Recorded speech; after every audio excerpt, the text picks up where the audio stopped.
So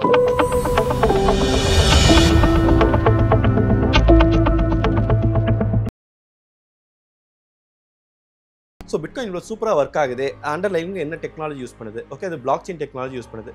இந்த black செயினை நம்ம மற்ற விஷயங்களுக்கு யூஸ் பண்ணலாமா அப்படின்னு பார்த்து ஒரு ஃபேக் பிட்காயின் உருவாகினா கூட இன்னைக்கு ஒரு பிட்காயின் வந்து கிட்டத்தட்ட வந்து 95 lakhs ஒரு பிட்காயின்ங்கிறது. ஸோ என்னால் ஒரு ஃபேக் பிட்காயின் உருவாக்க முடிஞ்சது அப்படின்னா நான் வந்து 10 பிட்காயின் உருவாக்கி நான் பாட்டுக்கு ஜம்முன்னு செட்டில் ஆகிடுவேன். அண்ட் இதில் வந்து யாரும் வந்து சிஇஓவோ ஒரு கம்பெனியோ கிடையாது நடுவில். இது வந்து ஒரு டீசென்ட்ரலைஸ்டான சிஸ்டம். ஸோ இதை வந்து பிரேக் பண்ண முடிஞ்சது அப்படின்னா காலி.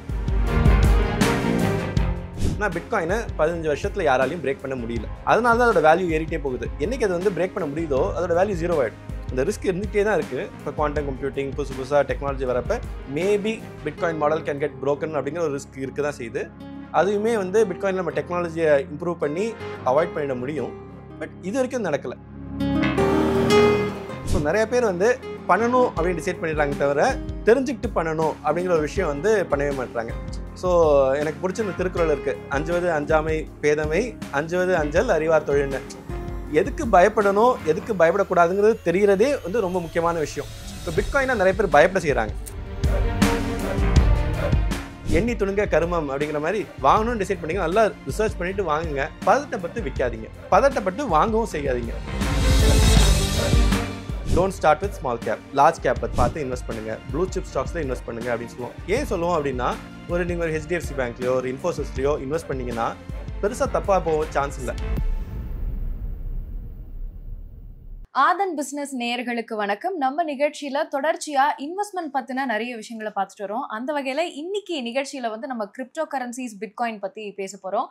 நம்ம நிகழ்ச்சிக்கு ஜியோடெசனுடைய ஃபவுண்டரான மிஸ்டர் அர்ஜுன் விஜய் அவர்கள் வந்திருக்காங்க. அவங்க கிட்ட நிறைய விஷயங்கள் நம்ம கேட்டு தெரிஞ்சுக்கலாம். வணக்கம் சார். வணக்கம் சார். நீங்க கொஞ்சம் முன்னாடி சொல்லும்போது பிளாக் செயின் பத்திலாம் சொல்லியிருந்தீங்க. கிரிப்டோ கரன்சின்னு வரும்போது பிளாக் செயின் எந்த அளவுக்கு இம்பார்ட்டன்ஸ்? அதாவது ஒரு சென்ட்ரலைஸ் சிஸ்டம் இல்லாம ஒரு 2 ஸ்ட்ரேஞ்சர்ஸ் வந்து டிரான்சாக்ட் பண்ணணும்னா அதுக்கு வந்து you need a new concept. ஒரு நியூ, இப்போ எப்படி வந்து ChatGPT வந்து திடீர்னு வரல, அதுக்கு நிறைய சயின்டிஃபிக் இதெல்லாம் கண்டுபிடிச்சு டிரான்ஸ்ஃபார்மர் மாடல்னு ஒரு புதுசாக பேப்பர் வந்து அந்த டெவலப்மெண்ட்ஸ்லாம் வந்ததுனால தான் இன்னைக்கு ChatGPT சாத்தியமாகுது. ஸோ அந்த மாதிரி பிளாக் செயின்கிற ஒரு மாடல் அவர் கண்டுபிடிச்சதுனால தான் இந்த பிட்காயினே வந்து பாசிபிள் ஆச்சு. ஆனால் அவர் அந்த டைமில் வந்து அதை பற்றி அவர் பெருசாக இது பண்ணல. அவர் வந்து was focusing more on bitcoin. நான் சத்தோஷி நாக்கமோட்டோ பற்றி சொல்கிறேன். அதுக்கப்புறம் வந்து இதை வந்து நிறைய பேர் வந்து ரொம்ப ஆச்சரியமாக பார்த்தாங்க. ஓகே, ஸோ பிட்காயின் இவ்வளோ சூப்பராக ஒர்க் ஆகுது. அண்டர்லைனில் என்ன டெக்னாலஜி யூஸ் பண்ணுது, ஓகே அது பிளாக் செயின் டெக்னாலஜி யூஸ் பண்ணுது. இந்த பிளாக் செயினை நம்ம மற்ற விஷயங்களுக்கு யூஸ் பண்ணலாமா அப்படின்னு பார்த்து பிளாக் செயின் வந்து ரொம்ப பிரபலமாயிடுச்சு. பேங்க்ஸாக இருக்கட்டும், இந்தியன் கவர்மெண்ட்டாக இருக்கட்டும், எல்லாருமே வந்து பிளாக் செயினை வந்து ப்ரொமோட் பண்ணுறாங்க. ரொம்ப சிம்பிளான விஷயம். இப்போ உங்ககிட்ட SBI பேங்க் இருக்குன்னு வச்சுப்போம். 6 வருஷத்துக்கு முன்னாடி உங்ககிட்ட அந்த அக்கௌண்ட்ல வந்து 110 ரூபா வச்சிருக்கீங்க அப்படின்னா இன்னைக்கு நீங்க போய் பாத்தீங்கன்னா 0 இல்லை நெகட்டிவா இருக்கும். ஏன்னா அவங்க வந்து சார்ஜஸ் போடுவாங்க. ரெண்டாவது விஷயம் வந்து பாத்தீங்க அப்படின்னா நிறைய டைம்ல நம்ம ஜூஸ் கடையில போய் பே பண்ணுவோம். பே பண்றப்ப பெண்டிங்ல போயிடும். உங்ககிட்ட காசு டெபிட் ஆயிருக்கும், அந்த சைட்ல காசு கிரெடிட் ஆயிருக்காது. ஸோ இந்த மாதிரியான பிரச்சனைகள்லாம் வந்து பிளாக் செயின்ல கிடையாது. மூணாவது விஷயம், நீங்க நைட் டைம்ல சில நேரம் பேமெண்ட்ஸ் பண்ணீங்க அப்படின்னா போகாது. ஏன்னா பேங்க் வந்து மெயின்டெனன்ஸ்க்கு டவுன் டைம் தேவை. பிட்காயினுக்கு இந்த 3 பிரச்சனையுமே கிடையாது. நீங்க 2011 0.001 பிட்காயின் உங்க கணக்குல வச்சிருந்தீங்கன்னா இன்னைக்கும் அந்த 0.001 இருக்கும். இந்த சார்ஜஸ், மினிமம் அக்கௌண்ட் பேலன்ஸ் அந்த மாதிரி எந்த பிரச்சனையுமே கிடையாது. வேல்யூ அப்படியே இருக்கும். இது வந்து நம்ம SBI குறை சொல்றதுக்காக சொல்லல. SBIக்கு வந்து அவனுக்கு காஸ்ட் ஆகுது. வருஷம் அந்த மெயின்டெனன்ஸ், இந்த டேட்டா பேஸ், அவங்க SMS அனுப்புறதுக்கு நிறைய விஷயங்களுக்கு அவங்க வந்து காஸ்ட் இன்கர் பண்றதுனால அதை உங்ககிட்ட இருந்து வசூலிக்கிறாங்க. Block chain as a system is very efficient. அதனால அது வந்து இந்த மாதிரி சார்ஜஸ் போடாமலே அதால் ரன் பண்ண முடியுது. ஸோ இது வந்து முதல் விஷயம். செகண்ட் விஷயம் வந்து என்னன்னா, ஒரு சென்ட்ரலைஸ் சிஸ்டம் இருக்கப்பதான் ஒரு டிரான்சாக்ஷன் அப்ரூவ் பண்றது, ரிஜெக்ட் பண்றது, ரீகன்சிலேஷன் பண்றது, இதெல்லாம் ரொம்ப ரொம்ப முக்கியம். இப்போ பிட்காயினை பொறுத்த வரைக்கும் என்னன்னா, ஒரு ஃபேக் பிட்காயின் உருவாகினா கூட இன்னைக்கு ஒரு பிட்காயின் வந்து கிட்டத்தட்ட வந்து 95 lakhs ஒரு பிட்காயின்ங்கிறது. ஸோ என்னால் ஒரு ஃபேக் பிட்காயின் உருவாக்க முடிஞ்சது அப்படின்னா நான் வந்து 10 பிட்காயின் உருவாக்கி நான் பாட்டுக்கு ஜம்முன்னு செட்டில் ஆயிடுவேன். அண்ட் இதுல வந்து யாரும் வந்து சிஇஓவோ ஒரு கம்பெனியோ கிடையாது நடுவில். இது வந்து ஒரு டீசென்ட்ரலைஸ்டான சிஸ்டம். ஸோ இதை வந்து பிரேக் பண்ண முடிஞ்சது அப்படின்னா காலி. ஆனால் பிட்காயினை 15 வருஷத்தில் யாராலையும் பிரேக் பண்ண முடியல. அதனால தான் அதோட வேல்யூ ஏறிட்டே போகுது. என்னைக்கு அது வந்து பிரேக் பண்ண முடியுதோ அதோட வேல்யூ ஜீரோ ஆகிடும். அந்த ரிஸ்க் இருந்துகிட்டே தான் இருக்குது. இப்போ குவாண்டம் கம்ப்யூட்டிங் புதுசாக டெக்னாலஜி வரப்போ maybe bitcoin model can get broken அப்படிங்கிற ஒரு ரிஸ்க் இருக்க தான் செய்யுது. அதுவுமே வந்து பிட்காயின் நம்ம டெக்னாலஜியை இம்ப்ரூவ் பண்ணி அவாய்ட் பண்ணிட முடியும். பட் இது வரைக்கும் நடக்கல. ஸோ பிட்காயின் தான் டிஜிட்டல் ஸ்கேர்சிட்டி அப்படிங்கிற ஒரு கான்செப்டே உருவாக்குச்சு. நீங்கள் வந்து இப்போ தோனியோட 2011 6 அடிக்கிற பிக்சர் பார்த்தீங்கன்னா எல்லாரும் சகட்டு மேனிக்கு டிபியா வச்சிருப்பாங்க. ரைட் கிளிக் பண்ணி டவுன்லோட். ஸோ டிஜிட்டலை பொறுத்த வரைக்கும் ஒரு ஸ்கேர்சிட்டிங்கிறதே கிடையாது. ஒரு புது பாட்டு வருது அப்படின்னா நீங்க 10,000 காப்பி போட்டு ஃப்ரெண்ட்ஸ் எல்லாருக்கும் கொடுத்துருவீங்க. ஓகே, ஒரு படம் வந்துச்சுன்னா எல்லாருக்கும் copy. Cost of copying is also 0 and exact replica உங்களால பண்ண முடியும். அதனால அதுக்கு வந்து பெரிய வேல்யூ கிடையாது. ஓகே, அதனால தான் நம்ம வந்து டிஜிட்டல் ஆர்ட் யாரும் வாங்குறதே இல்லை. ஒரு மோனாலிசாக்கு இவ்வளோ நம்ம வந்து சிலாகிக்கிறோம், ஒரு பிகாசோவை பத்தி பேசுறோம். டிஜிட்டல் அதோட ரொம்ப அழகழகான ஆர்ட்லாம் இருக்கு. ஆனால் நான் வாங்கி வச்சுன்னா நீங்க ரைட் கிளிக் பண்ணி டவுன்லோட் பண்ணி நீங்களும் அதை வச்சுப்பீங்க. அது என்ன பெரிய விஷயம் அப்படின்ட்டு. ஆனா என்கிட்ட ஒரு பிட்காயின் இருந்துச்சுன்னா அதை காப்பி பண்ணி இன்னொரு பிட்காயின் கிரியேட் பண்ண முடியாது. ஒண்ணுதான் என்கிட்ட இருக்க ஒரு பிட்காயினை வச்சு அது இந்த ஒரு பிட்காயின் தான் என்கிட்ட இருக்கு. அதை வச்சு நான் காப்பி போட முடியாது. பேசிக்கலி என்னால் காப்பி போட முடியாதுங்கிறதுனால தான் அதுக்கு பிட்காயினுக்கு வேல்யூவே இருக்கு. மேக்ஸ் இட் பாசிபிள் தான், block chain makes it possible. And ஒவ்வொரு டிரான்சாக்ஷன் பண்றதுக்கு முன்னாடியுமே ஆடிட் ஃபுல்லா நடந்து ரீகன்சிலேஷன் ஆகி. ஸோ இது வந்து பேங்க்லாம் வந்து பாத்தீங்கன்னா இந்த March 31 வந்து பேங்கை மூடிட்டு கணக்கு பார்ப்பாங்க.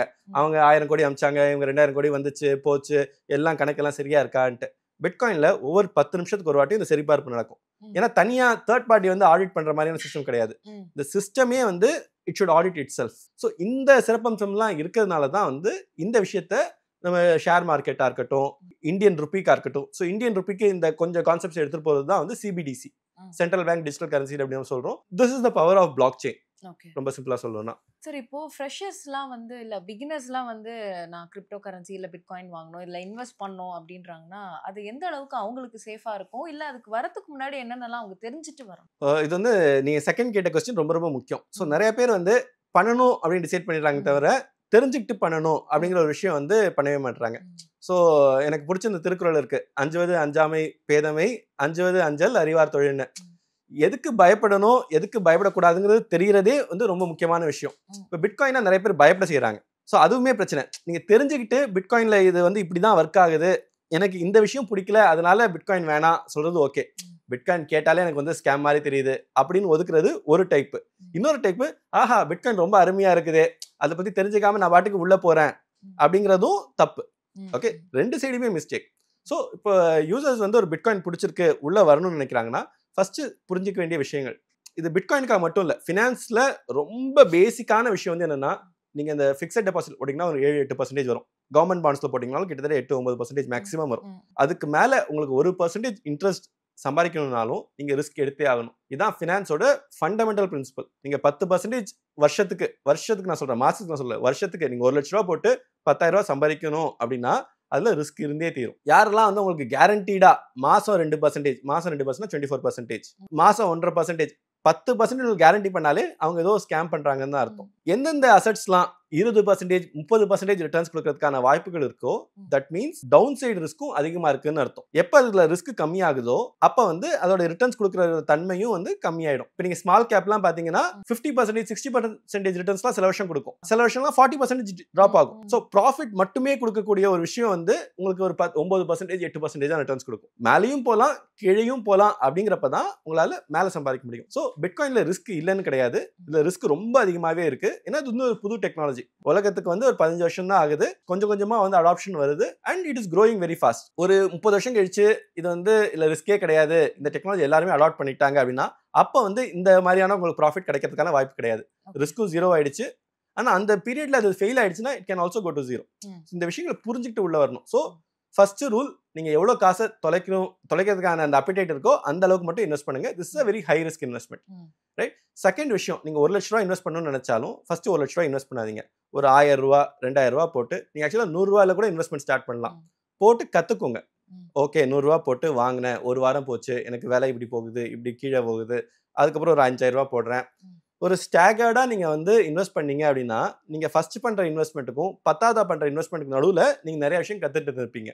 ஸோ 10ஆவதா பண்றப்ப you will have much more knowledge. So அந்த investment can be much more productive. Okay, so நீங்க ஃபர்ஸ்ட் போடுற இன்ஸ்டால்மெண்ட்ல போடுற விஷயமும் நீங்க 10ஆவது போடுற இன்வெஸ்ட்மெண்ட்டும் there will be a difference. நீங்க இந்த 10 வாட்டி பண்ணதுல நிறைய விஷயம் கத்துட்டு இருந்திருப்பீங்க. ஸோ அந்த 10ஆவதா பண்றப்ப உங்களுக்கு ஒரு நாலேஜ் இருக்கும். ஓகே, நம்ம இது பண்றோம், கரெக்டா தான் பண்றோம் அப்படிங்கிற ஒரு கான்ஃபிடன்ஸ் இருக்கும். அது ரொம்ப ரொம்ப முக்கியம். ஸோ நிறைய டைம் என்ன ஆகும்னா மொத்த 1 லட்ச ரூபாய் முதல் நாள்ல இன்வெஸ்ட் பண்ணி ஒரு வாரத்துல அந்த காசை கண்ணா பின்னாடி ட்ரேட் பண்ணி தொலைச்சிட்டு எனக்கு இப்ப தெரியும், நான் கத்துக்கிட்ட சிஸ்டம், ஆனா இன்வெஸ்ட் பண்றதுக்கு உங்ககிட்ட காசு இருக்காது. நீங்க ஃப்ரெஷ்ஷா திருப்பி கேபிட்டல் எடுத்துட்டு வர மாதிரி ஆயிடும். ஸோ இது வந்து ரெண்டாவது விஷயம். அடுத்த விஷயம் வந்து பாத்தீங்க அப்படின்னா நிறைய பேர் வந்து அந்த விவேக் வந்து அந்த கோன் பேரகா குரோபதி ஒரு ஸ்பூஃப் வச்சிருப்பாரு. அதுல வந்து நான் ஃபர்ஸ்ட் கொஸ்டின் ஆன்சர் பண்ணா 100 ரூபாய், செகண்ட் 200, 25th கொஸ்டின் ஆன்சர் பண்ணா 1 கோடி அப்படின்னு அந்த கண்டஸ்டன்ட் சொல்லுவாங்க, நேரா அந்த கடைசி கொஸ்டினை கேட்டிருக்கீங்க அப்படின்ட்டு. So bitcoin already risk. ஆனா உள்ள வரப்பே பிட்காயின் என்னப்பா வெறும் 200% 300% ரிட்டர்ன்ஸ் தான் வருது, எனக்கு நேரா எனக்கு மீம் காயின் கொடுங்க, எனக்கு நேரா இந்த காயின்ல இன்வெஸ்ட் பண்ண, எனக்கு ஒரே வருஷத்துல 100 மடங்கு ஆகணும், 50 மடங்கு ஆகணும் பேராசைப்படுறாங்க. இல்ல அதுலயே இன்வெஸ்ட் பண்ணிட்டு ஒரு வாரத்துல ஒன்றும் நடக்கலனாலே பொறுமையை இழந்துடுறாங்க. இப்போ ஸ்டாக் மார்க்கெட்ல இருந்து வரவங்களுக்கு இது புரியும். ஸ்டாக் மார்க்கெட்லாம் இந்த மல்டி பேகர்ஸ், இந்த ராகேஷ் ஜுன்ஜுன்வாலா, வாரன் பஃபெட்லாம் 5 வருஷம் 4 வருஷம் வெயிட் பண்ணுவாங்க ஒரு இன்வெஸ்ட்மெண்ட் மெச்சூர் ஆகி ரிட்டர்ன்ஸ் கொடுக்கறதுக்கு. நம்ம ஆளுங்களுக்கு 4 நாளைக்கு கூட பொறுமை இருக்க மாட்டேங்குது. ஸோ பேஷன்ஸ் ரொம்ப ரொம்ப முக்கியம். நீங்க கச்சா முச்சான்னு போயிட்டு இன்வெஸ்ட் பண்ணணும்னு அவசியம் இல்லை. ஒரு 4 காயின் நல்லா ரிசர்ச் பண்ணி இன்வெஸ்ட் பண்ணி வெயிட் பண்ண முடிஞ்சாலே நீங்க நல்லா ப்ராஃபிட் பார்க்கலாம்.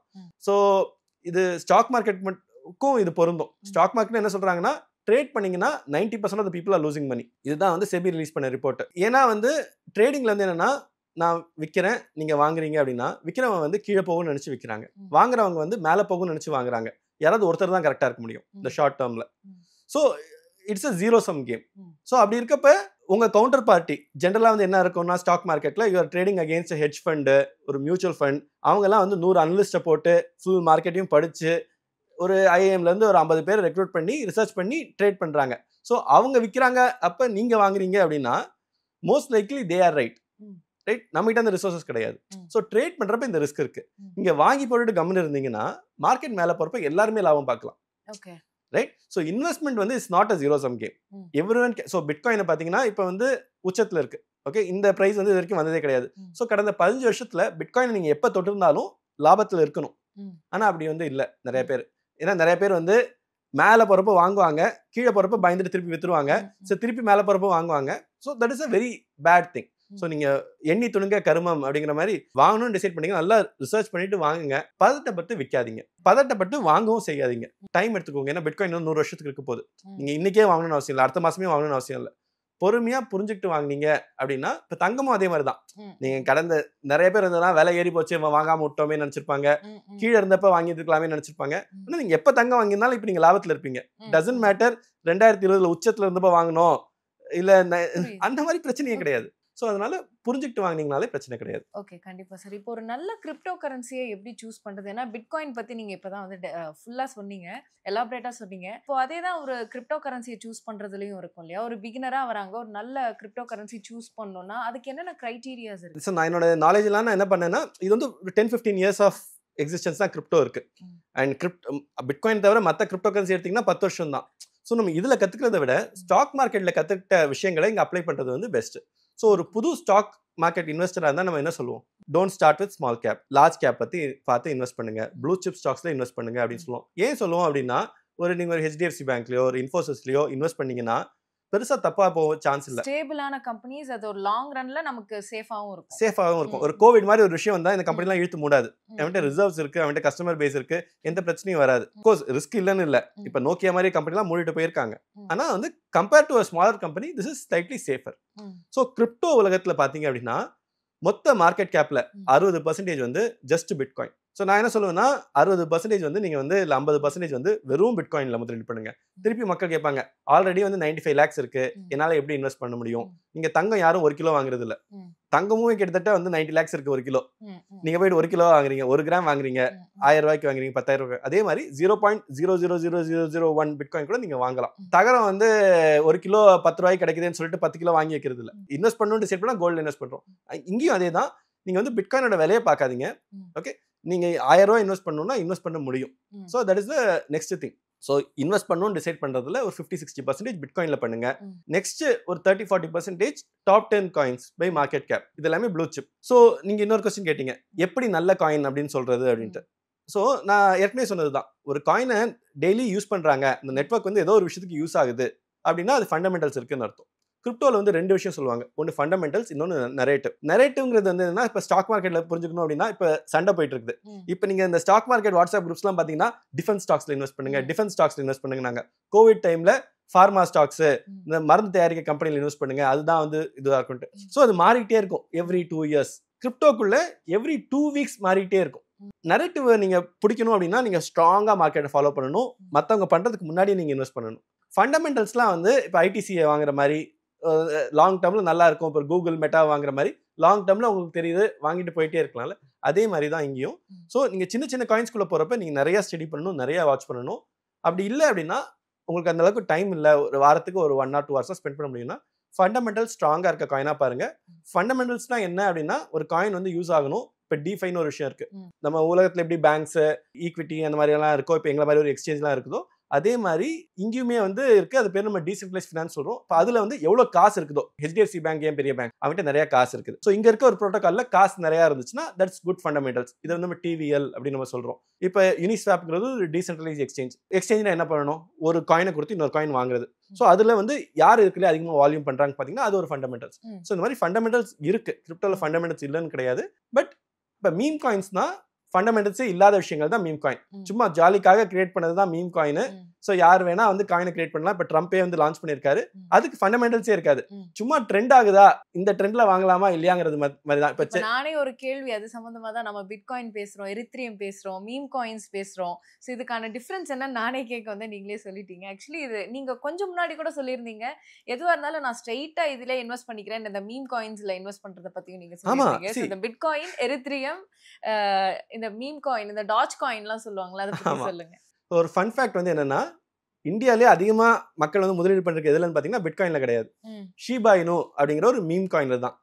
ஸோ மக்கள் வந்து வேகமா பணக்காரன் ஆகணும், ஓகே வண்டி எடுத்தோடனே 100 கிலோமீட்டர் தான் போவேன், அந்த 30 கிலோமீட்டர் 40 கிலோமீட்டர்லாம் போவே மாட்டேன், ஸ்டெப்ஸும் வந்து ஃபர்ஸ்ட் ஸ்டெப்ல வைக்க மாட்டேன், நேரா 5வது ஸ்டெப்ல வைக்கிற மாதிரி தான் மக்கள் பிஹேவ் பண்றாங்க. நடிச்ச ஹீரோ தான். ஸோ அந்த மாதிரி பண்றதுனால அது வந்து ஒரு தப்பான டிசிஷன். ஸோ மீம் காயின்ஸ் வந்து என்னன்னா இட்ஸ் ஹீரோ ஆர் ஜீரோ.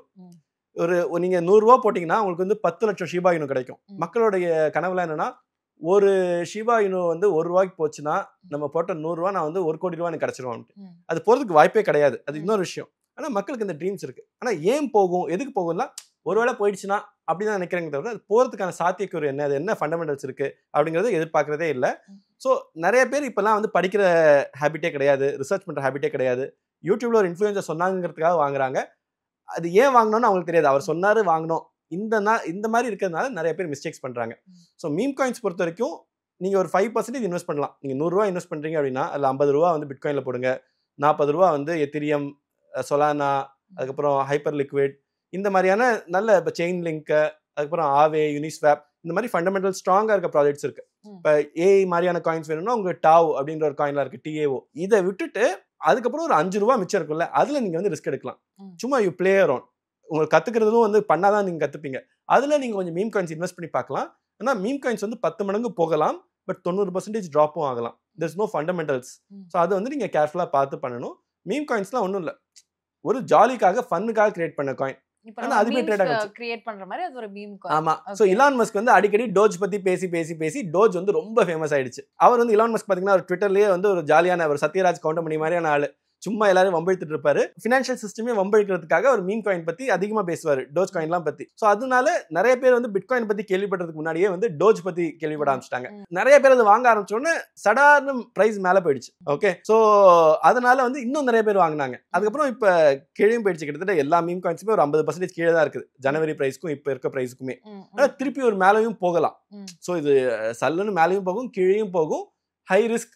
இது வந்து என்ன சொல்றது, ஒரு சுனில் நாராயண் கேம் மாதிரி. ஓகே, பட்டா பாக்கியங்கிற மாதிரி தான். சோ என்ன வேணா நடக்கலாம். 5 ரூபா மட்டும் அதுல இன்வெஸ்ட் பண்ணுங்க, 5% மேல இன்வெஸ்ட் பண்ணாதீங்க. சரி, இப்போ இதுல ரிஸ்க்கும் இருக்கு, நிறைய ஸ்கேம்ஸும் இருக்கு இல்லையா? சோ அத பத்திலாம் மக்கள் எப்படி தெரிஞ்சுக்கிறது? ஏன்னா இதுல நெகட்டிவ் வெர்ஷனுமே இருக்கு கிரிப்டோன்னு வரும்போது. சோ தான் காசு எங்க இருக்குதோ அங்க வந்து ஸ்கேமும் இருக்கும். இப்போ ரியல் எஸ்டேட்னா ரியல் எஸ்டேட்ல 1008 ஸ்கேம் இருக்கு. கோல்டு வச்சு அவ்வளவு ஸ்கேம்ஸ் பண்றாங்க, பார்த்துட்டே இருக்கும். ஸோ மக்கள் வந்து புரிதல் இல்லாதனால தான் ஸ்கேம்ஸே நடக்குது. ஒரு விஷயம் வந்து பேராசை. ஒன்று வந்து எங்கெங்கெல்லாம் வந்து இந்த மாதிரியான விஷயம் இருக்கும் அங்கே MLM ஸ்கேம்ஸ், பிரமிட் ஸ்கேம்ஸ், நீங்கள் வந்து லெஃப்ட்ல 2 பேர் சேருங்க, ரைட்ல 4 பேர் சேருங்க, அந்த மாதிரியான மாடலையும் வந்து உள்ள கொண்டு வந்துருவாங்க.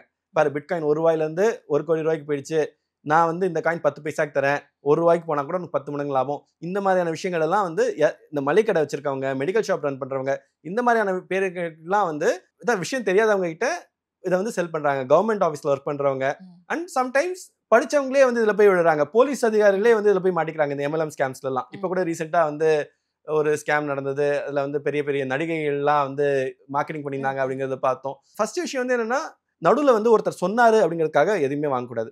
நம்மளுக்கு வந்து நம்ம வாங்குற ஏஜென்ட் மூலமா வாங்குற எல்லாமே தப்பா தான் இருக்கும். அவங்க கொடுக்குற இன்சூரன்ஸ் பாலிசி அவங்களுக்கு கமிஷன் வரதுக்காக நம்மகிட்ட செல் பண்ணுவாங்க.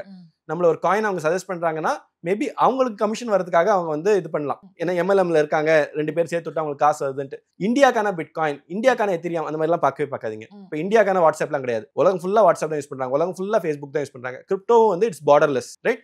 தமிழ்நாட்டில் மட்டும் ஒரு காயின் ஃபேமஸா இருக்கு, இந்தியாவுக்குள்ள மட்டும் ஒரு காயின் ஃபேமஸா இருக்குன்னா மோஸ்ட்லி ஸ்கேம் காயினா இருக்கும். ஒரு நல்ல ப்ராஜெக்டா இருந்தா உலகத்துல எல்லாருமே யூஸ் பண்ணணும். உங்க லோக்கல்ல ஒருத்தன் வந்து செல் பண்றானாலே ஸ்கேமா இருக்கிறதுக்கான வாய்ப்புகள் அதிகம். யாரையும் நடுவில் வச்சுக்காதீங்க. நீங்க ஜியோடெக்ஸ் தான் வாங்கணும்னு இல்லை.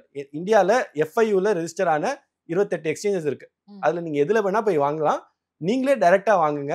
நடுவில் ஒருத்தர் மூலமா இன்வெஸ்ட் பண்ணீங்கன்னா அவர் ரொம்ப ரொம்ப ரொம்ப நம்ப தகுந்தவரா இருக்கணும். உங்க பிரதரா, உங்க சிஸ்டராவோ, உங்க பையனாவோ அந்த மாதிரி இருந்தா ஓகே. பட் யாரோ ஒருத்தர் வந்து காசு வாங்கிட்டு மாசம் 2% தரேன், டெய்லி 1% தரேன், இந்த மாதிரி கேரண்டி பண்ணாலே அவங்க சைடு போகவே போகாதீங்க. இப்போ கிரிப்டோ கரன்சின்னு பேசும்போது அது லீகலா இந்தியாவை பொறுத்த வரைக்கும் இதுல இன்வெஸ்டர்ஸ் என்னென்னலாம் தெரிஞ்சுட்டு இன்வெஸ்ட் பண்றது நல்லது? ஃபர்ஸ்ட் விஷயம் வந்து இது 100% லீகல்.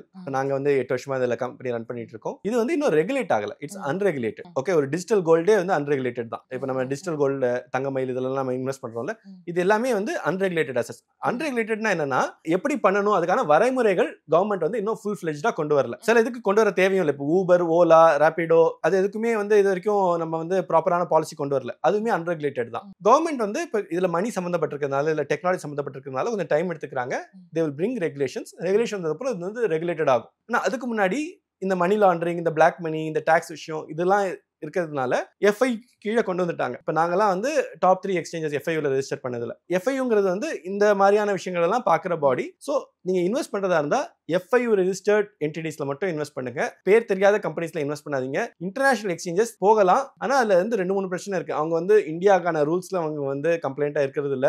FIU எப்போ வேணா அவங்கள வந்து பேன் பண்ணலாம். ஸோ அந்த மாதிரியான இருக்கப்ப அவங்க அதுல போட்டிருக்க பணமும் ரிஸ்கா இருக்குது.